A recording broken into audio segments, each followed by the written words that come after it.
গরমের দিনে গলায় হাঁক ছেড়ে কুষ্টিয়ার বিখ্যাত রশিদ ভাইয়ের কুলফি মালাই বিক্রি করতে দেখা যায় অনেক বিক্রেতাকে। রশিদ ভাইয়ের খোঁজ বাস্তবে মেলা কঠিন হলেও কুলফি মানেই কুষ্টিয়া, এটি এখন শতভাগ সিদ্ধ।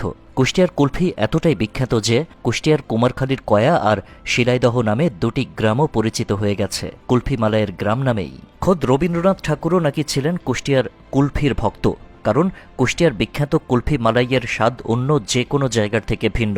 মূলত লাল শালু কাপড়ে মোড়ানো বড় সিলভারের পাতিলে বরফের আড়ালে রাখা হয় সুস্বাদু কুষ্টিয়ার কুলফি। কুলফি বানাতে প্রথমে দুধকে ফুটিয়ে তা ঘন করা হয়, তারপর ঘন দুধের সঙ্গে চিনি, এলাচ, বাদাম, কিশমিশ ও গরম মশলার সিক্রেট রেসিপি মেশানো হয়।